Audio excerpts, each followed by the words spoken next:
যেই মুসলমান মসজিদে নববীতে কথা বললে, ইয়া সারিয়াতু আল জাবাল বললে, আল্লাহ রাব্বুল আলামিন আওয়াজ 1000 মাইল দূরে পৌঁছায়া দেন। যে মুসলমান চিঠি লিখলে নদীতে জোয়ার আসে, যেই মুসলমান লাঠি দিয়ে গোতা দিলে ভূমিকম্প বন্ধ হয়ে যায়, যেই মুসলমান নদী পার হওয়ার জন্য নামাজের মুসল্লা হইলেই চলে। আমার মনে হয় আপনারা ইঙ্গিতে টের পাইতেছেন না। যেই মুসলমান নামাজের মুসল্লার উপরে বসে নদী পার হইতে পারে, যেই মুসলমান বাতিলের মসনদ ভাঙ্গার জন্য কোনো বিমান লাগে না, কোনো বন্দুক লাগে না, কোনো ট্যাঙ্ক কামান লাগে না, আল্লাহু আকবার বলাই যথেষ্ট, সেই মুসলমান দুনিয়ার কোনো কাফের বেঈমানের সামনে কোনো দিন মাথা নত করার জাতি হতে পারে না। আমার ভাইরা, আমার বন্ধুরা, বিশ্বনবীর সামনে কমবক্ত আবু জেহেল একদিন কিছু পাথর কণাতে মুঠ করে নিয়ে এসেছে। বাতিজা মুহাম্মদ, যদি বলতে পারো আমার হাতের ভিতরে কি আছে, আমি এক্ষুনি কালেমা পড়ে মুসলমান হয়ে যাব। কত ভালো মানুষ, কালেমা পড়ার মানুষটা, হ্যাঁ, আর কোনো লোক নাই, এক্ষণে কালেমা পড়ে মুসলমান হয়ে যাব। আমার নবী বলেন, আল্লাহ আবু জাহেলের হাতের ভিতরে কি আছে আমার জানা নাই, তোমার তো জানা আছে, জানায়া দিতেও তো তোমার সময়ের দরকার হয় না। আল্লাহ আমাকে জানায়া দাও গো, আমি বলে দেই আবু জাহেলের হাতের ভিতরে কি আছে। জিবরাইলকে আল্লাহ ডেকে বলেন, জিবরাইল আমার বন্ধুকে গিয়ে সালাম দিয়ে জানায়া দাও, আমার বন্ধু যেন এত সোজা জবাব না দিয়ে আমার বন্ধু যেন পাল্টা প্রশ্ন করে বলেন, চাচা গো তোমার হাতের ভিতরেটা বলবে আমি কে, নাকি আমি বলবো তোমার হাতের ভিতরে কি আছে? বুঝেন নাই? আমি বলবো আপনার হাতের ভিতরে কি আছে, না আপনার হাতের ভিতরেটা বলবে আমার পরিচয় কি? আল্লাহু আকবার। হয় মুসলমান, আবু জেহেল কারি সর্বনাশীটা কি কম, আমি তো মোটামুটি কিছু জটিল করে আনছিলাম, এখন মুহাম্মদ নিজেই আরো জটিল করে। আমাদের এদিকে হাফেজ সাহেব আছে, ওনারে যদি কেউ বলে হাফেজ সাহেব একটু তেলাওয়াত করেন, কোন দিক দিয়ে তেলাওয়াত করবো? আপনার সুবিধা মতো, না আপনার সুবিধা মতো। আরে কি আশ্চর্য, আরে হাফেজ সাহেব আপনি যে দিক দিয়ে তেলাওয়াত করতে সুবিধা হয় এদিক দিয়ে তেলাওয়াত করেন। হাফেজ সাহেব ঘুরে, আরে আপনার কোন দিক দিয়ে শুনতে সুবিধা হয় এদিক দিয়ে বলেন, আমি এই দিক দিয়ে তেলাওয়াত করবো। আমি বলবো না তোমার হাতেরটা বলবে, কোরা এটা দিয়ে আরো জটিল। আমি তো প্রশ্ন করছিলাম ক্লাস 5 থেকে 10-এর উপরে গেছি গিয়া। ঠিক আছে ভাতিজা বলো, আমার হাতের ভিতরের জিনিসটাই বলবে তোমার পরিচয় কি। আমার আপনার নবী, বিশ্ব নবী রহমতে আলম সাল্লাল্লাহু আলাইহি ওয়াসাল্লাম আঙ্গুল মুবারক দিয়ে ইশারা করলেন,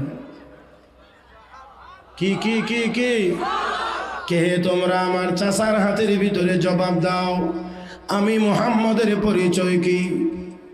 যেমন মাত্র করে নবী নির্দেশ দিলেন, সাথে সাথে আবু জাহেলের হাতের ভিতরের পাথর কণাগুলোর ভিতর দিয়ে কালেমার আওয়াজ বের হয়ে গেছে।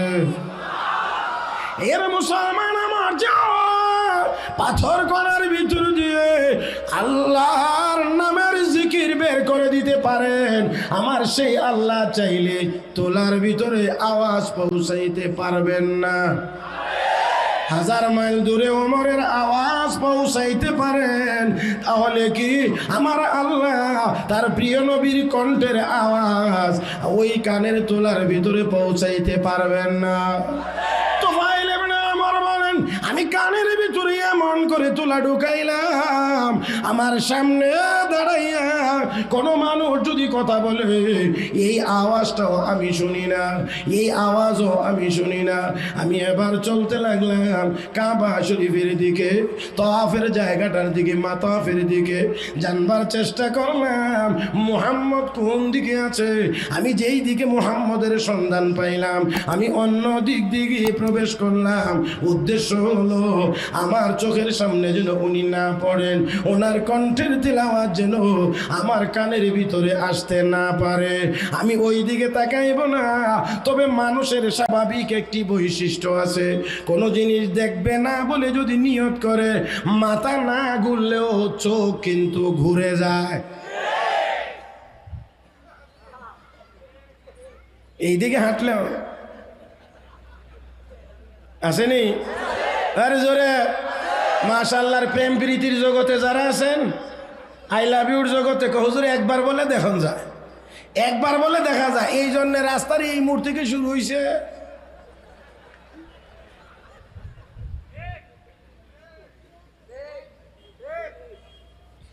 আরে কত অপব্যাখ্যা বন্ধুগণ। হযরত তুফাইল বলেন, আমার দেখার কোনো ইচ্ছা নাই, আমি দেখব না, কিন্তু এরপরও চলতে চলতে হঠাৎ আমার দৃষ্টি পড়ে গেছে বিশ্ব নবীর সুন্দর চেহারা মুবারকের উপরে। এরে মুসলমান, আমার আপনার নবীর চেহারা দেখেও অনেক কাফের বেঈমান বলতো, এত সুন্দর চেহারার অধিকারী মানুষটি কোনোদিন মিথ্যা বলতে পারেন না। আমার ভাইরা, আমার বন্ধুরা, তুফাইল ইবনে আমর বলেন, আমি তাকাইলাম, আমার চোখ যখন পড়ে গেল, আমার চোখ পড়া মাত্রই আমার কলবে, আমার অন্তরে, আমার হৃদয়ে এমন এক আকর্ষণ সৃষ্টি হয়ে গেছে, আমি আর এখন অন্য পথে চলতে পারি না। চোখ আর ঘুরে না, শুধু ওই দিকেই তাকিয়ে থাকে, মন আর অন্য দিকে যায় না, শুধু ওই দিকেই চলতে মনে চায়। আমি এবার ওই দিকে আগাইলাম, একজন মানুষ আর একজনের যতটুকু নিকটে গেলে আওয়াজ শুনতে পারে, এর চাইতে আরো অনেক দূরে থাকার পরেও বিশ্ব নবীর কণ্ঠে কোরআনের তিলাওয়াতের আওয়াজ আমার আল্লাহ আমার কানের তোলার ভিতরে পৌঁছায়া দিয়েছে। এত দিন শুনি নাই, শুনবার তো কথাও না। রে মুসলমান, আমাদের মসজিদের ইমাম সাহেবের কণ্ঠটাই যদি ভালো হয়, তেলাওয়াত শুনতে কত ভালো লাগে। আরো যদি উন্নত মানের কারি সাহেব হয়, আরো কত ভালো লাগে। মক্কা মদিনায় গিয়ে যদি ইমামের পিছনে দাঁড়ান, আমার বন্ধুরা, যদি হয় শেখ আব্দুর রহমান আস-সুদাইস, যদি হয় আর শেখ আব্দুল আজিজ বান্দারবালিরা, এমন ইমাম যদি পান আপনি, আর যদি ওনার কণ্ঠে তিলাওয়াত শোনেন, মনে হবে তো কোরআন যেন এখন নাজিল হইতে আছে। হে মুসলমান, এমন কোরআন রেখে, এমন সুন্দর তেলাওয়াত রেখে, এত মজার তেলাওয়াত রেখে তোমারে কোন পাগলে ধরল রে? তুমি গানের পিছনে দৌড়াও, গানের পিছনে দৌড়াও, গান নিয়ে ব্যস্ত হয়ে গেল, গানের পিছনে দৌড়াইবা, মনের ভিতরে অশান্তি বাড়তে থাকবে। গানের পিছনে দৌড়াইবা, নিত্য নতুন গান তোমাকে সংগ্রহ করতে হবে, আর না হয় তোমার কাছে ভালো লাগবে না। কিন্তু আল্লাহর কালাম এমন এক কিতাবের নাম, 1000 বার তিলাওয়াত করলেও মজা কমবে না, মজা শুধু বাড়তেই থাকবে। আলহামদুলিল্লাহি রাব্বিল আলামিন, আর রহমানির রহিম, মালিকি ইয়াউমিদ্দিন।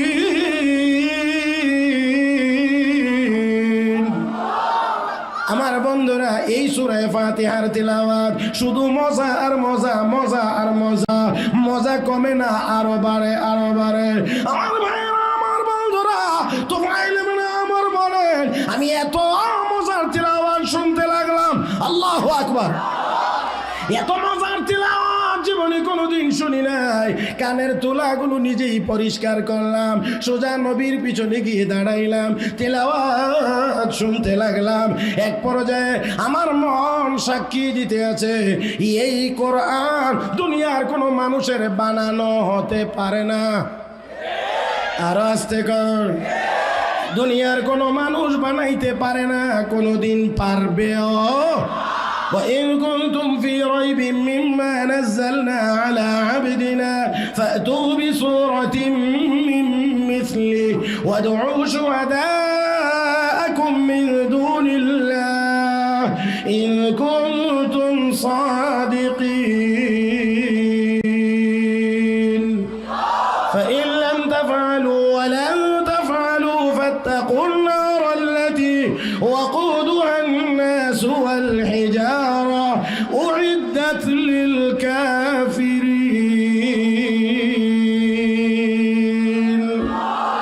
আল্লাহ রাব্বুল আলামিন বলেন সন্দেহ থাকলে সবাই মিলে একটি ছোট্ট সূরা বানায় নিয়ে আসো। না না, আজও পর্যন্ত সক্ষম হয় নাই, কিয়ামত পর্যন্ত কোনোদিন সক্ষম হবে কোনোদিন সক্ষম হবেও না। তাই বন্ধুরা তো আমার বলেন আমি আমার কাম হৃদয় দিয়ে এই কথা যেন আওয়াজ পাচ্ছি, আমার হৃদয় সাক্ষী দিচ্ছে আর বলছে এমন সুন্দর কোরআন দুনিয়ার কোনো মানুষের বানানো হতে পারে না, এটা কোনো মানুষ বানাইতে সক্ষম হবে না। আর দেরি করা যায় না, আল্লাহর নবীর সামনে গিয়ে দাঁড়িয়ে বলেন ওগো নবীজি এত সুন্দর কোরআন আপনি তিলাওয়াত করেন, আর মক্কার কাফের বেঈমানরা বাধা দিয়ে রেখে গো আমি আর দেরি করতে চাই না, এটা দুনিয়ার কোনো মানুষের বানানো কালাম না, আমি কোনোদিন এত সুন্দর তেলাওয়াত শুনি নাই, আমাকে এই মুহূর্তেই কালেমা পড়াইয়া মুসলমান বানায়া দেন। লা ইলাহা ইল্লাল্লাহ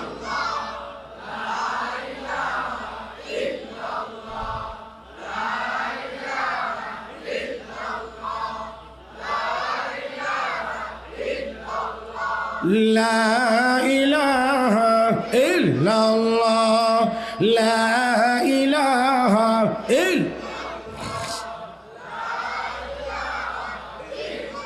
لا إله إلا الله محمد رسول الله।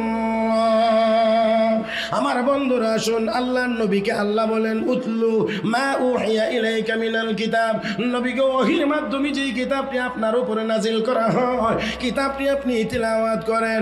নবীর তিলাওয়াত শুনেছে অসংখ্য গণিত কাফের বেঈমান কালেমা পড়ে মুসলমান হয়েছে। আল্লাহর নবীর সাহাবী হযরত উসমান ইবনে মাযউন রাদিয়াল্লাহু তাআলা আনহু বলেন আমি দলে দলে মানুষ যখন মুসলমান হতে আরম্ভ করেছে মক্কা বিজয়ের পরে, আমিও দলের সাথে মিলে কালেমা পড়ে মুসলমান হয়ে গেলাম, কিন্তু তখনও আমার কলবে ঈমান পরিপূর্ণ মজবুত হয়ে বসে নাই, আসন গেড়ে বসে নাই।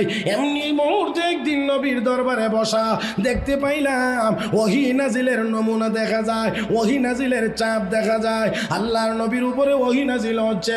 যখন ওহী নাজিল শেষ বিশ্ব নবী এবার তিলাওয়াত করে আমাদেরকে শোনাইলেন ইন্নাল্লাহা ইয়া'মুরু বিল আদলি ওয়াল ইহসান ওয়া ইতা'i যিল কুরবা ওয়া ইয়ানহা আনিল ফাহশা'i ওয়াল মুনকারি ওয়াল বাগি ইয়া'iযুকুম লা'আল্লাকুম তাযাক্কারুন। আয়াতে কারিমার তিলাওয়াত যখন আমি শুনলাম ফাস্তাকাররাল ঈমানু ফি কলবি, হযরত উসমান ইবনে মাযউন বলেন এই আয়াতের তিলাওয়াত শ্রবণে আমার কলবে ঈমান মজবুত হয়ে বসে গিয়েছে। আল্লাহু আকবার। হেরে মুসলমান, আমাদের ঘরেও যদি কোরআনের তিলাওয়াত থাকতো, সবাই যদি আমরা নিয়মিত কোরআনের তিলাওয়াত করতে পারতাম, আমার বিশ্বাস হয় আমাদের ঈমান এত নড়বড়ে থাকতো না। যেই জবান দিয়ে কোরআনের তিলাওয়াত হবে, যেই ব্যক্তিটা কোরআনের বিধানের উপরে আমল করবে, সে কোনোদিন মদ পান করবে না, সে কোনোদিন জুয়ার আড্ডায় যাবে না, সে কোনোদিন এই জবান দিয়ে গান গাইবে না, সেই জবান দিয়ে কোনোদিন সুদ খাওয়ার কথা বলবে না। রে মুসলমান, এই দোষগুলো যদি আমাদের মধ্যে না থাকে, এই দোষগুলো যদি আমাদের মধ্যে না থাকে, এই মুসলমান তার জবানটা ব্যবহার করে যা করতে পারবে দুনিয়ার কাফের বেঈমান সবাই মিলে সকল অস্ত্র দিয়েও সেই কাজ করতে পারবে না। অতি লেটেস্ট নিউজ, আমেরিকায় দাবানলে আগুনে কুদরতি আগুন কেউ জ্বালাইতে হয় না, কোটি কোটি ডলারের বাড়ি পুড়ে ছাই হয়ে গেছে। নিবাইতে পারতেছে না, ওই রাজ্যে জরুরি অবস্থা ঘোষণা করা হয়েছে। আমি বলি তাদের পারমাণবিক কই, F-16 কই? হ্যাঁ আমার বন্ধুরা, F-35 কোথায়? সাবমেরিন গুলো কোথায়? যুদ্ধ জাহাজ গুলো কোথায়? ট্যাঙ্ক গুলো কোথায়? আগুন নিবাইতে পারে না কেন? আমার বন্ধুরা, পৃথিবীর সবচেয়ে বড় বনাঞ্চল আমাজন দীর্ঘদিন যাবৎ জ্বলছে, বিমান থেকে পানি ছিটাইও আগুন নিয়ন্ত্রণে আনতে সক্ষম হচ্ছে না। আমার ভাইয়েরা, আমার আল্লাহ দেখা দিয়েছেন, একটু জ্বালাইছি নিবা, কথা কন না কেন? একটু জ্বালাইছি নিবা। আমরাও বলতে চাই, নরেন্দ্র মোদী সাহেব তুমিও সাবধান হয়ে যাও, না হয় তোমার ঘরেও এমন আগুন জ্বলতে পারে। আরো জোরে। আমার ভাইয়েরা, আমার বন্ধুরা, নিবাইতে পারে না, নিবাইতে সক্ষম হচ্ছে না, অথচ বিশ্ব নবীর সাহাবীরা আর কিছু পড়েন নাই, নবীর কাছ থেকে কোরআনই পড়েছিলেন। কথা বলেন, কোরআনই পড়েছিলেন। আমিরুল মুমিনিন হযরত ওমর ফারুক রাদিয়াল্লাহু তাআলা আনহু, খলিফাতুল মুসলিমিন, এমন সময়ে ছোট্ট এক মজলিস বা এক মজলিসে আমিরুল মুমিনিন এমন সময় কে জানি সংবাদ দিয়েছে, হুজুর আমিরুল মুমিনিন ওই পাহাড়ের দিক থেকে আগুন আসতেছে মদিনার দিকে। আমিরুল মুমিনিন হযরত ওমর শুনে কই, বেয়াদবটা এইদিকে আয় কেন? কথা বুঝেন নাই? কয়ে বেয়াদবটা এইদিকে আসে কেন? সামনে দাঁড়িয়েছিলেন হযরত তামিমে দারি রাদিয়াল্লাহু তাআলা আনহু, ডেকে বলেন, হে তামিম, যাও তো বেয়াদবটাকে পাহাড়ের গুহায় ঢুকাইয়া দিয়ে আসো। আল্লাহু আকবার। কালকে নাস্তার পরে কয়েন। বন্ধুরা, হযরত তামিমে দারি দৌড়াইয়া গেলেন, গিয়ে কয়, ছাগল গরুরে মানুষ লাঠি দিয়ে যেমন হাঁকায়া নিয়ে যায়, যেমন তাড়া করে, আমি লাঠি দিয়ে এমন ভাবে তাড়া করে আগুনটাকে গুহার ভিতরে ঢুকাইয়া দিয়ে আসছে। নমুনা কত দেখাইতে হবে? আমার বন্ধুগণ, চিশতিয়া তরিকার বড় ওলি হযরত মওদুদী চিশতি রহমতুল্লাহি আলাইহি, ওনারে কি কয়, ওই তেরা কি কয়, আমনে কি একটু বিপদ দাঁড়াইলেন নামাজে। কোথায় কোথায়? বিপদ দেখলে নামাজ ছাড়েন না ধরেন? হ্যাঁ, মসজিদে যায় না, ইমাম সাহেবকে কি ব্যাপার ভাই সাহেব মসজিদে রাখেন, বহুত বিপদে আছি, ঝামেলাতে আছে। এরা মুসলমান ঝামেলায় পড়লে, বিপদে পড়লে নামাজ ছাড়তেন না আরো বেশি করে ধরতেন? আরো বেশি করে ধরার কথা ছিল, আমরা ছেড়ে দেই। নামাজে দাঁড়াইলেন, ইয়া আইয়ুহাল্লাযীনা আমানু ইসতাঈনু বিস-সাবরি ওয়াস-সালাহ ইন্নাল্লাহা মা'আস-সাবিরিন। হে ইমানদারেরা, নামাজের মাধ্যমে আমি আল্লাহর কাছে সাহায্য চাও। কার কাছে? নামাজের মাধ্যমে সাহায্য চাও। নামাজে দাঁড়াইলেন, নামাজ আদায় করে হাত তুলে দোয়া করেন, আল্লাহ আমি তো আমার কথা বলি নাই, তোমার কুদরতের কথা বলেছি। আল্লাহ গো, এখন আমাকে বলছে আমি আগুনে গিয়ে দেখা দেওয়ার জন্যে। ওগো আল্লাহ, এখন যদি আমি আগুনে প্রবেশ না করি গো, তাহলে তো সে বলবে তোমার আল্লাহরই ক্ষমতা নাই। ওগো আল্লাহ, তুমি তোমার কুদরতের ইজ্জতের হেফাজত করো। দোয়া করলেন, আল্লাহর পক্ষ থেকে ইলহাম হয়েছে, ইলহাম হয়েছে, টেনশনের কোনো কারণ নাই, ঢুকে যাও। ভয়ের কোনো কারণ নাই, ঢুকে যাও। তিনি শুধুমাত্রই ঢুকলেন। শাইখুল হাদিস আল্লামা জাকারিয়া রাহমাতুল্লাহি আলাইহি তার লিখিত কিতাব তারিখে মাশায়েখ চিশত, এই কিতাবের ভিতরে লিখেছেন, ওইখানে দাঁড়িয়েছিল ওই সমাজের একজন লিডার নেতা।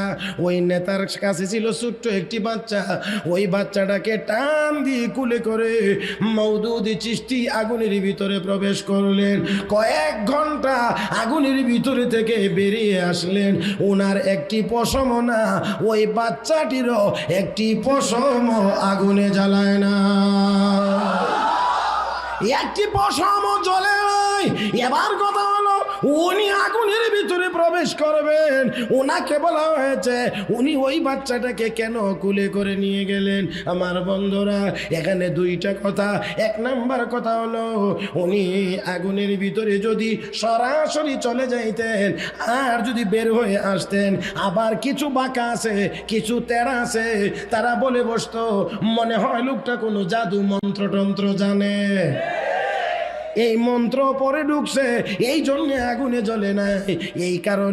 এই কারণে ওই বাচ্চাটাকে সাথে করে নিয়ে গেছে, যাতে করে এই প্রশ্ন করার কোনো সুযোগ না পায়।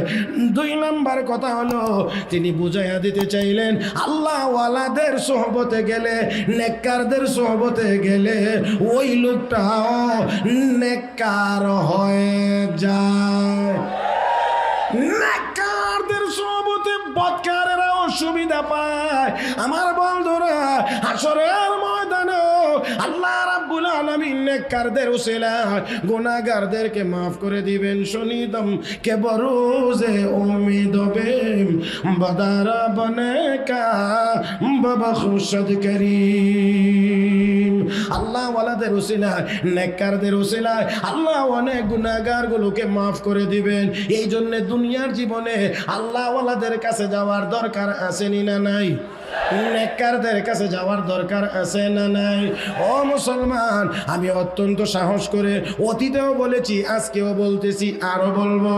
আমার বন্ধুরা, তা হলো এই বর্তমান দুনিয়ায় নেককারদের কোনো ফ্যাক্টরি, নেককারদের কোনো কারখানা, নেককারদের কোনো অফিস, নেককারদের কোনো প্রতিষ্ঠান যদি চর্ম চক্ষু দিয়ে দেখতে চান, আমি বলবো দয়া করে জামিয়া আনোয়ারুল কোরআনের মতো এমন কওমি মাদ্রাসায় চলে যান।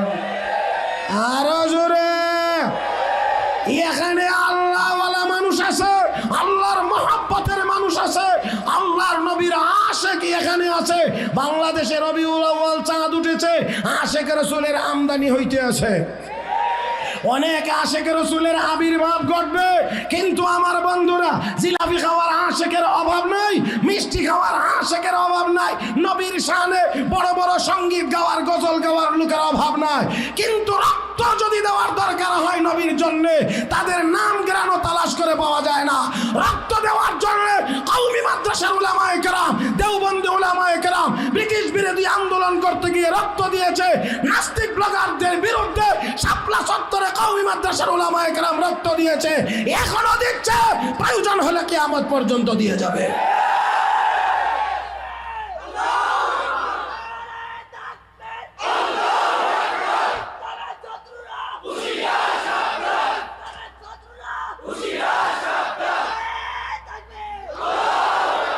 আল্লাহু আকবার কে কে বলেন নাই? যারা বলছেন জোরেই বলছেন, অনেকে ঠোঁটের মধ্যে তালা মারছেন। আল্লাহ যদি আর খুলবার লাগিয়ে দেব না। ঠোঁট কার দেওয়া ভাই? কার দেওয়া? আলাম নাজআল লাহু আইনাইন ওয়া লিসানাহু ওয়া শাফাতাইন। আলাম নাজআল লাহু আইনাইন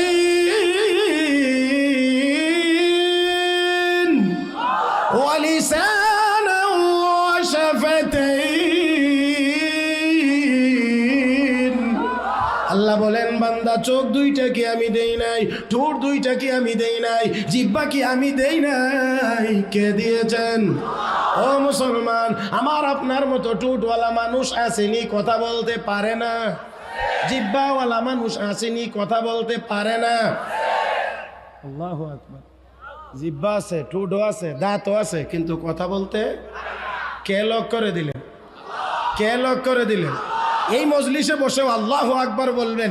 এখানেও যদি আপনি একটু বলেন না, আপনাকে আমাকে তো আল্লাহ সুস্থ করে দিয়েছেন, সুন্দর কথা বলতে পারি, কথা স্পষ্ট। অনেকের দাঁত নাই, কথা ভালো বোঝা যায় না। অনেকের জিহ্বা একটু খাটো আসেনি, কয় একটা শোনা যায়। আরে আল্লাহ, একটা গল্পের কথা মনে পড়ছিল। রাত তো বেশি হয়ে যেতেছে, প্রায় 11:30। না, এত দূর পর্যন্ত যাওয়া যাবে না। চলবে? একান্তই গল্পের কথা। দেখেন, এক ঘরে বলে 3 মেয়ে 3 বোন উপযুক্ত হয়ে গেছে বিয়ার। মানে আপনারা প্রশ্ন করবেন 3টা একসাথে উপযুক্ত কেমনে হয়? আরে ভাই, একটা দিতে লেট হইলে আর একটা উপযুক্ত হইতে পারে না? কেন কি এটা আপনারা শুনতে শুনতেই ভাই সমাধানও পাইবেন, প্রশ্ন করা লাগবে না। সর্বশেষ একবার প্রস্তাব আসছে, দাদি বড় চালাক। দাদি কয় 3 অর্ডারে নিয়ে যাব। নেতা মুসলমান থাকার কারণে তারা রাষ্ট্রপতি, মুসলমান থাকার কারণে তারা ধনী। হে মুসলমান, তাহলে আমাদেরকে তো মনে রাখতে হবে আমরা কারো দয়ায় দুনিয়ায় বেঁচে আছি না, বরঞ্চ মুসলমানের উসিলা কাফের বেঈমানেরা দুনিয়ার নাজ নিয়ামত ভোগ করতে আছে। আরে মুসলমান, আসল বলছিলাম আল্লাহ ওয়ালাদের কাছে যাওয়ার দরকার, আল্লাহর ওয়ালিদের কাছে যাওয়ার দরকার, হক্কানি উলামায়ে কেরামের সোহবতে যাওয়ার দরকার।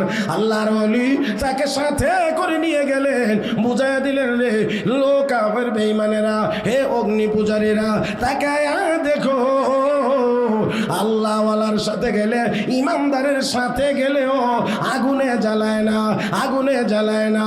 হে মুসলমান, আমার নবীর সাহাবী হযরত আনাস ইবনে মালিক রাদিয়াল্লাহু তাআলা আনহু নবীর 10 বছরের খাদেম, নবীর 10 বছরের খাদেম। 10 বছর নবীর খেদমত করার পরে ছোট্ট একটা কাপড়ের টুকরা পেয়েছিলেন হাদিয়া। কাপড়ের টুকরাটা মূলত নবীর দস্তরখান, যেই কাপড়ের টুকরায় রেখে আল্লাহর নবী খানা খাইতেন। বন্ধুরা গো, মাঝে মধ্যে কাপড়ের কোনায় আঙ্গুল পেঁচাইয়া প্রয়োজন হলে একটু টুট মুবারক মুছতেন। আমার ভাইয়েরা, হযরত আনাস এই কাপড়টাকে যত্ন সহকারে রেখে দিতেন। মেহমান যদি আসতেন, মেহমানদেরকে তিনি এই দস্তরখান বিছাইয়া খানা খাওয়াইতেন। যদি সামান্য পরিমাণ কোনো ময়লা লাগতো, ঝোল টোল কিছু পড়ে যাইতো, তাহলে বিশেষ পদ্ধতিতে এই কাপড়ের টুকরাটা নিয়ে আগুনের মধ্যে ধরতেন, আগুন জ্বালাইতো না, ওয়াশ করে পরিষ্কার করে ওনাকে ফেরত দিত। একবার এমনি ভাবে করে মেহমান আসলে খাওয়াইলেন, অতঃপর আগুনে কাপড় ধরলেন, পরিষ্কার হয়ে ফিরে এসেছে। কওমে গুফতান এই সাহাবী আজিজ, কওমে গুফতান এই সাহাবী আজিজ, মিনা সোজাদ ওয়া মুনাক্কা গাশতেনিজ। ও নবীর সাহাবী, বুঝতে পারলাম না গো, কাপড় আগুনে দিলে আগুনে জ্বালায়া দেয়, আগুনে জ্বালায়া দেয়, কিন্তু আপনি কাপড় দিলেন আগুনে ওয়াশ হয়ে এলো, পরিষ্কার হয়ে ফিরে এলো, বুঝতে পারলাম না। ও মেহমানেরা, জানো না, তোমাদের হয়তো জানা নাই, এটা দুনিয়ার কোনো অন্যান্য সাধারণ কাপড়ের মতো মনে করলে হবে না। এটা আমার নবীর দস্তরখান। আমি দেখতে পেয়েছি, আমি নিজের চোখে দেখেছি, বিশ্ব নবী কাপড়ের টুকরা প্লেট রেখে খানা খাইতেন। যদি মাঝে মধ্যে একটু প্রয়োজন হইতো, কাপড়ের কোনায় আঙ্গুল পেঁচাইয়া নবী ঠোঁট মুবারক মুছতেন। আমার বুঝ হয়ে গিয়েছে, আমার বুঝ হয়ে গিয়েছে, যেই কাপড়ের সাথে আমার নবীর ঠোঁট মুবারকের ছোঁয়া লেগেছে। এ মেহমানেরা শোনো, আমার নবীর ঠোঁট মুবারকের ছোঁয়া যেই কাপড়ের মধ্যে লেগেছে, আমার বিশ্বাস গো, এই কাপড় কোনোদিন আগুনে জ্বলবে না, আগুনেও জ্বালাইবে না। এই জন্য যতবার ময়লা হয় আমি আগুনে ধরি, আগুন আমার কাপড় ওয়াশ করে আমাকে ফিরিয়ে দেয়। আল্লামা জালালউদ্দিন রুমি রাহমাতুল্লাহি আলাইহি বলেন, আল্লামা জালালউদ্দিন রুমি ঘটনা বর্ণনা করার পরে লেখেন, হে দুনিয়ার মুসলমানেরা, নবীর সান্নিধ্য পাওয়ার কারণে কাপড়ের টুকরা যদি আগুনে জ্বলে না, সেই বিশ্ব নবীর সুন্নতের ইউনিফর্ম, টুপি, পাগড়ি, দাড়ি, সুন্নতি লেবাস যদি কারো গায়ে থাকে, নবীর সুন্নতি ইউনিফর্ম কারো গায়ে থাকলে, ওই লোকটাকে হাসরের ময়দানে জাহান্নামের আগুনেও জ্বালাইতে পারবে না। আমার ভাইরা, আমার বন্ধুরা, তাই আসুন বলছিলাম, অনেক দূর চলে গেছি, আমার কথা অনেক দূর। আয়াত তিলাওয়াত করেছিলাম, আসেননি আরো কয়েক মিনিট, আসেননি আরো কয়েক মিনিট। আমার বন্ধুরা, আয়াত যদিও ছোট, ব্যাখ্যা বিশ্লেষণ বড়। বলছিলাম কোরআনের তিলাওয়াতের দ্বারা কাফের বেঈমান মুসলমান হয়, মুসলমানের ঈমান দুর্বল হয়, আরো জোরে কোন দুর্বল হয়, সবল হয়। আবার এবার আওয়াজ করে বলেন, কোরআনের তেলাওয়াত বেমজা। তেলাওয়াতের ভিতরে কোনো আনন্দ, কোনো তৃপ্তি নাই, গানের চেয়ে কম। গানের মধ্যে তৃপ্তি না অশান্তি, তেলাওয়াতের ভিতরে অশান্তি না শান্তি। তেলাওয়াত করো, করে দেখো এই তেলাওয়াতের ভিতরে কত মজা। আরে মুসলমান, বিশ্বাস যদি হয় না, রাত্রে 3:30 4টার সময় উঠে হেফজখানায় চলে যাও, গিয়ে দেখো ওই মাসুম বাচ্চাগুলো কি তেলাওয়াত করতে আছে। আর রহমান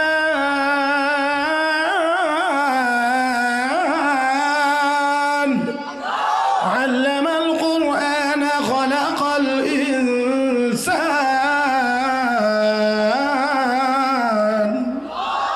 ও বন্ধুরা, কোরআনের তেলাওয়াত ওই মাসুম বাচ্চাগুলোর কণ্ঠে গিয়ে শোনো, দেখবা কত মজা লাগে, কত ভালো লাগে।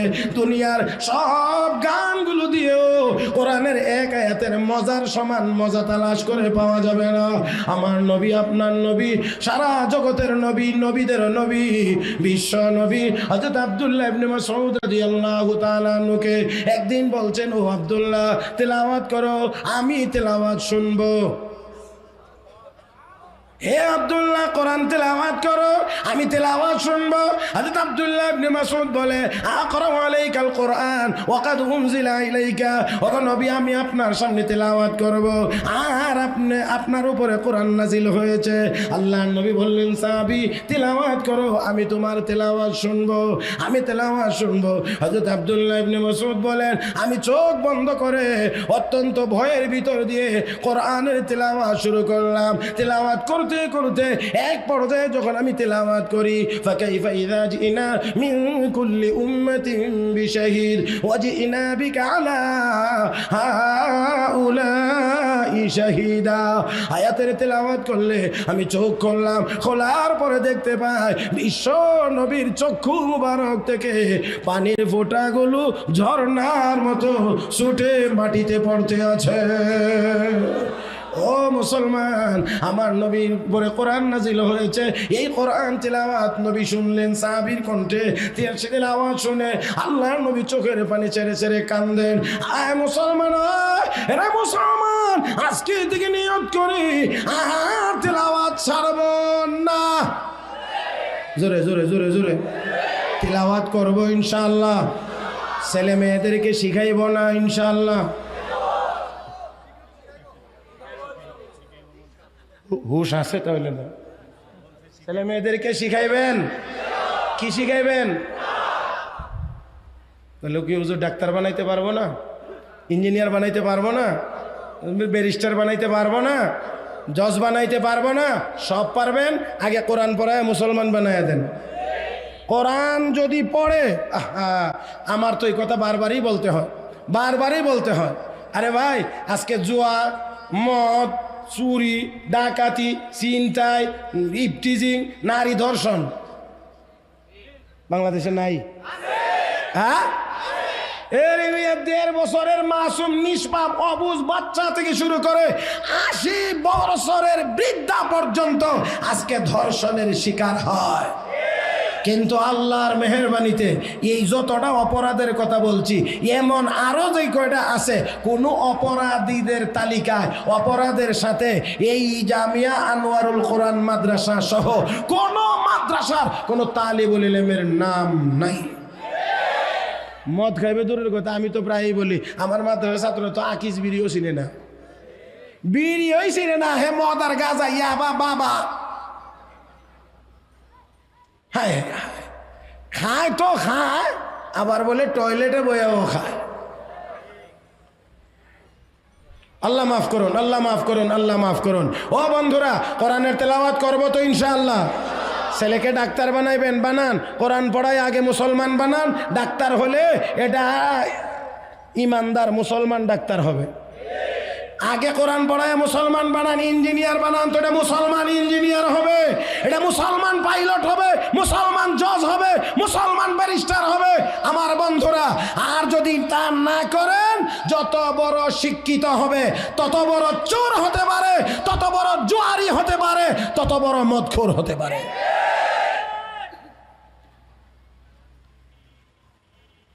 আমরা আশা করি জান্নাতের শরবত হালাল, যারা জান্নাতে আল্লাহ যেই মদ দিবেন ওইটাই আমরা খাইতে চাই না। আরো আসতে কহ, রাজি না মনে হইতেছে। এই মেয়ে ওই দিন বড় বড় বোতল থেকে ডালবেন, না পাক না পাক, হারাম না হালাল, খাইলে মাথা নষ্ট হইব। লা ইউসাদ্দাউন আনহা ওয়া লা ইউনজিফুন, মাথা বিকৃত হবে না, উল্টা পাল্টাও বলবে না। কথা বোঝেন না? টাল হয়ে রাস্তা দিয়ে হাঁটে আর কিরে ড্রেন, তুই তো রাতের বেলা ছিলে সাইডে, দিনে যেন মাঝখানে আয় পড়ছ। ড্রেন বলে সাইডে তাহে রাত্রে, দিনে বলে মাঝখানে আয় পড়ে। এটা তো যেটা বলা যায়, এটা বলছি, বলা যায় না এই সমাজে এমন বহু কথা আমার জানা আছে, কিন্তু এখানে বলা আমার পক্ষে সম্ভব না। এমন জঘন্য কথাও তাদের মুখ দিয়ে বের হয়। আমার ভাইয়েরা, তাই আসুন আজ থেকে এখান থেকে আমরা তওবা করব, মাদককে না বলুন। জোরে জোরে জোরে জোরে জোরে জোরে জোরে, হানা না, ইয়াবা, বাবা, কেসেনো, জোয়া, এই শব্দটা কয়েকদিন আগে শিখছি, এর আগে জানতাম না। আমার দাদাও মনে শুনছেন। ভাইয়েরা আমার, আসুন, কষ্ট হইতেছে? 12টা বাজলে অসুবিধা নাই তো? আল্লাহ, 12:15 তো হয়েই গেছে। আমার গড়ি আমার চেয়ে বেশি দ্রুত গতিতে চলে, কিছু করার নাই, এটার ব্রেক ট্রেক নেই, চলছে তো চলছে। আল্লাহ আমাদের সবাইকে বুঝার তৌফিক দান করুন। আসেন এবার যাই, যে আয়াত তিলাওয়াত করেছিলাম, এই আয়াতের ভিতরে আল্লাহ রাব্বুল আলামিন সফল হওয়ার জন্যে 4টা গুণের কথা বলছেন। কয়টা গুণ? কয়টা কয়টা? কি হওয়ার জন্যে? কি? আরো জোরে কান। মোটা হইলে সফল, টাকা হইলে সফল, গদি হইলে সফল। তাহলে কোনটা হইলে সফল? যারা কেসিনো নিয়ে আসে তারা টাকা হইলে সফল মনে করে, যারা খায় এরা মনে করে গায়ে শক্তি হইলে সফল। আরো জোরে কোন, ঠিক কিনা? যারা চেয়ার গদিতে আছে তারা মনে করে এটার মধ্যে থাকতে পারলে আমি সফল। একটার মধ্যে অসফলতা নাই, সফল পরিপূর্ণ হওয়া যাবে আল্লাহর তৈরি জান্নাতে যাইতে পারলে। ফামান যুহজিহা আনিন নার ওয়া উদখিলাল জান্নাতা ফাকাদ ফাজ ওয়া মাল হায়াতুদ দুনিয়া ইল্লা মাতাউল গুরুর।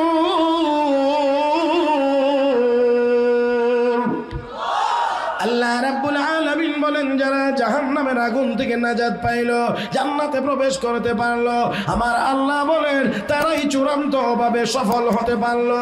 এতে করে বোঝা যায় জান্নাতে যাওয়ার আগে পরিপূর্ণ সফল হওয়ার কোনো ব্যবস্থা। তাহলে আমি এবার সংক্ষেপে বলবো, আঙ্গুলে গনে নেবেন। আল্লাহ 4টা গুণের কথা বলছেন। কয়টা কয়টা কয়টা কয়টা? ভুলে যাবেন না 4টা গুণ। 1 নম্বর, ওয়ামাইয়ুতিল্লাহ। ওই যে আয়াত তেলাওয়াত শুনে লোকটা কালেমা পড়ে মুসলমান হয়েছিল, স্মরণ আছে কি আপনাদের সেই কথাটা? এই লোকটা মুসলমান হওয়ার পরে এই আয়াতের তাফসিরও করেছে, ব্যাখ্যাও দিয়েছে। সেই ব্যাখ্যাটাই ইমাম কুরতুবী উল্লেখ করেছেন তাফসিরে মাআরিফুল কোরআনের ভিতরে, আল্লামা মুফতি শফি রহমতুল্লাহ আলাইহি উল্লেখ করেছেন। 1 নম্বর, ওয়ামাইয়ুতিল্লাহ, যে ব্যক্তি আল্লাহর আনুগত্য করবে। আল্লাহর আনুগত্যের সারমর্ম হলো আল্লাহর সকল ফরজ বিধানগুলো পালন করবে। 1। 2 নম্বর, ওয়া রাসূলহু, রাসূলের আনুগত্যের অর্থ হলো রাসূলকে তাজিম করা, রাসূলের সুন্নতের উপরে আমল করা। জোরে কান, জোরে কান। অন্তরে মহব্বত, মুখে নবীর মহব্বত এবং আজমতের স্বীকৃতি, সুন্নতের মাধ্যমে তার বাস্তবায়ন। তাহলে আল্লাহর আনুগত্য রাসূলের আনুগত্য, আল্লাহর সকল বিধানগুলো নবীর তরিকা মোতাবেক মানা, জীবনের প্রতিটি মুহূর্ত নবীর সুন্নাহ অনুযায়ী পরিচালনা করা। 2 3 নাম্বার ওয়ায়াখশাল্লাহ, যারা আল্লাহকে ভয় করবে, যে আল্লাহকে ভয় করবে। এই ওয়ায়াখশাল্লাহর ব্যাখ্যায় তিনি বলেছেন অতীতে যত গুনাহ হয়েছে, আমার হয়েছে আপনার মনে হয় নাই কারো, অতীতে যত গুনাহ হয়েছে আল্লাহর আযাবকে ভয় করা। আল্লাহর আযাবকে যদি কেউ ভয় করে তাহলে অতীতের গুনার কথা স্মরণ হইলে এ আল্লাহর কাছে মাফ চাইবে, আল্লাহ মাফ করে দাও, গুনাহ করেছি মাফ করে দাও। আল্লাহ তুমি মাফ না করলে মাফ করার আর কেউ নাই, মাফ করে দাও। আল্লাহ আমার রহমতের দরিয়ার মধ্যে ঢেউ আরম্ভ হয়ে যায়। আমি আল্লাহ আমার বান্দার চোখের পানি সহ্য করতে পারি না, আমার রহমতের দরিয়ায় ঢেউ উঠে যায়, আমি আল্লাহ আমার বান্দার সব গুনাহগুলো মাফ করে দেই। এটা হলো ওয়ায়াখশাল্লাহ ওয়ায়াত্তাকি। 4 নম্বর হলো তাকওয়া ওয়ালা হওয়া। তাকওয়া যার মধ্যে আছে ওই লোকটার সামনে গুনার কাজ করলে গুনার কাজে লিপ্ত হবে না, আল্লাহর ভয়ে গুনার কাজ থেকে ফিরে চলে আসবে। আবারও বলছি, 1 নাম্বার আল্লাহর সকল ফরজ বিধানগুলো পালন করা, 2 নাম্বার নবীর সুন্নাহ অনুযায়ী জীবন পরিচালনা করা, অতীতের গুনার উপরে আল্লাহর আযাবের ভয়ে লজ্জিত হয়ে আল্লাহর দরবারে কান্নাকাটি করে তওবা করা, 4 নাম্বার আযাবের ভয়ে গুনার কাছ থেকে ফিরে আসা। আল্লাহ রাব্বুল আলামিন বলেন এই 4 গুণ যাদের মধ্যে থাকবে ফাউলাইকা হুমুল ফাইজুন, এই লোকগুলো হবে সফল। আমার বন্ধুরা, যেই সফলতা আল্লাহ ঘোষণা করেছেন এই সফলতার ভিতরে 3টা গুণ থাকবে, 3টা বৈশিষ্ট্য থাকবে। ওই জীবনের ভিতরে 3টা বৈশিষ্ট্য। 1 নাম্বার, কোনো জিনিসের কোনো ডর ভয় থাকবে না। 2 নাম্বার, কোনো জিনিস হারানোর কোনো আশঙ্কা থাকবে না। 3 নাম্বার, যখন যা চাইবে তখন তাই পাবে। এবার আপনারা আওয়াজ করে বলুন, যখন যা চাইবে তখন তা পাওয়া যাবে, এটা দুনিয়ার জীবনে কোনোদিন সম্ভব? কোথায় গেলে সম্ভব? কোথায় গেলে সম্ভব? ওয়ালাকুম ফিহা মা তাশতাহি আনফুসুকুম ওয়ালাকুম ফিহা মা তাদউন। মুখে যা চাইবা তাও দেওয়া হবে, মনে যা চাইবে তাও পূরণ করা হবে। ভাইয়েরা আমার, ওই দিন বলছিলাম জান্নাতের 250 তলার উপরে, বেশি করে লেছে নাকি? 2500 তলা হইলে অসুবিধা কি? ও এখানে বসে বসে বড় বড় বোতল ঢালবেন গ্লাসে, সাগর কলা লইবেন একটা 6 হাত লম্বা। আরে মেয়া, এটা কি বিশ্বাস করতে অসুবিধা হয়েছে নাকি? আপনি হবেন 60 হাত লম্বা, তো কলা আধা হাত হইলে ওই বলি।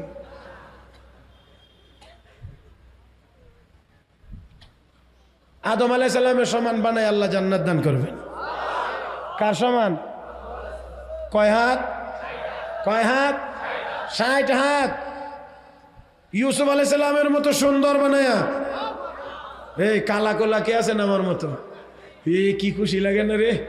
হ্যাঁ, কত কে ফেয়ার এন্ড লাভলি মাখলা, হ্যাঁ কি জানি আরো কি হ্যান্ডসাম ট্যান্ডসাম। হায় রে হায়, কার্টুন বইরালে। বন্ধুরা, ইউসুফ নবীর মতো সুন্দর, আদম নবীর মতো দেহ। এখন যদি একটু গজল টজল কইতে চান আর মনটা বইরে যদি একটা গজল না কইতে পারেন, তাহলে সঙ্গীতটা গাইতে না পারেন, অতৃপ্তি থেকে যাবে। এই জন্য আল্লাহকে কণ্ঠটা দাউদ নবীর মতো। এখন আদম নবীর সমান দেহ, ইউসুফ নবীর মতো সুন্দর, আর কি জানি দাউদ নবীর কণ্ঠ। তাহলে তো এই কণ্ঠ দিয়া টান দিয়া আর একজনের বউ লইয়া বাগবেন।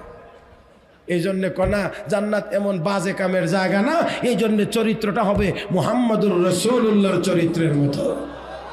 এই মুরব্বীরা রাখেন, যেখানে তো বেশিরভাগ যুবক এমন আদম নবীর সমান লম্বা হয়ে, ইউসুফ নবীর মতো সুন্দর হয়ে, দাউদ নবীর কণ্ঠ নিয়ে, মুহাম্মদুর রাসূলুল্লাহর চরিত্র নিয়ে জান্নাতে যাওয়ার জন্য কি সবার মনে চায়?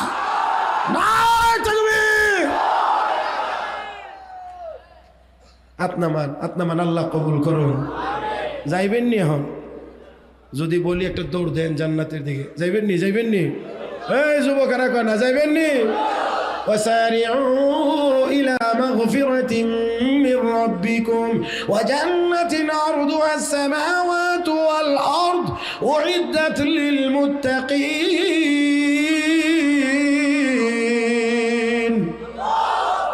এই জান্নাত প্রস্থ হবে কতদূর জানেন? 7 আসমান জমিন, 7 আসমান 7 জমিন মিলাইয়া যত কিলোমিটার, যত হাজার কিলোমিটার জান্নাত প্রস্থ হবে এত কিলোমিটার। না সুবহানাল্লাহর আওয়াজে বোঝা যায় 10 কিলো হইব। জমিন থেকে আসমানটা যত উপরে, আসমান নামের ছাদটা আল্লাহ ডালাই দিছেন অদ্দুর মোটা করে, বুঝেন নাই?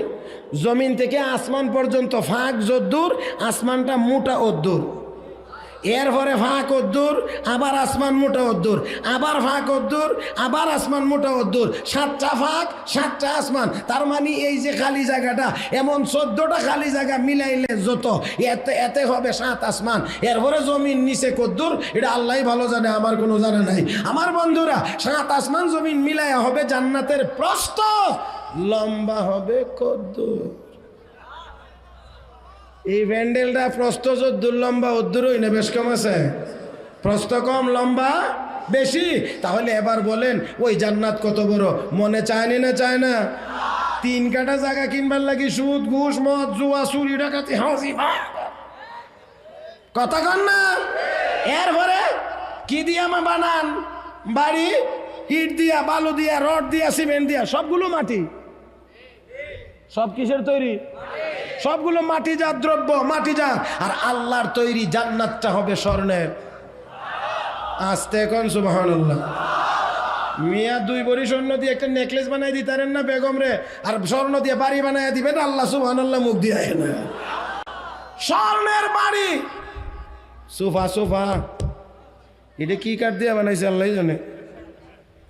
على سرر موضونة متكئين عليها متقابلين يطوف عليهم ولدان مخلدون بأكواب وأباريق وكأس من معين لا يصدعون عنها ولا ينزفون وفاكهة مما يتخيرون ولحم طير مما يشتهون وحور عين كأمثال اللؤلؤ المكنون جزاء بما كانوا يعملون لا يسمعون فيها لغوا ولا تأثيما إلا قيلا سلاما سلاما وأصحاب اليمين ما أصحاب اليمين في سدر مخضود وطلع منضود وظل ممدود وماء مسكوب وفاكهة كثيرة لا مقطوعة ولا ممنوعة وفرش مرفوعة إنا أنشأناهن إنشاء فجعلناهن أبكارا عربا أترابا لأصحاب اليمين। এতক্ষণ যা তেলাওয়াত করলাম সব জান্নাতের নাজ ও নিয়ামতের বিবরণ। তরজমা করার সময় আর আজকে নাই, কারণ 12টা কথা আছে না, আমার সাথে লাগলে 12টা বাজিয়ে দেব। তো 12টা বেজে গেছে, এই জন্যে আর আগানো যাবে না। আমার বন্ধুরা, ওই জান্নাতের ভিতরে আমাদের যাওয়ার দরকার আছে না নাই? কোরআনের তেলাওয়াত না করে না করে, আল্লাহর বিধান পালন না করে না করে, নবীর সুন্নতের উপরে আমল না করে না করে, অতীতে গুনাহ আছে না নাই? তাহলে তওবা করে, গুনাহ করলে আযাব আছে না নাই? তাহলে সেই ভয়ে গুনার কাজ ছেড়ে দিতে হবে। 4 গুণ থাকবে, আল্লাহ কফা উলাইকা হুমুল ফাইজুন, সে হবে সফল।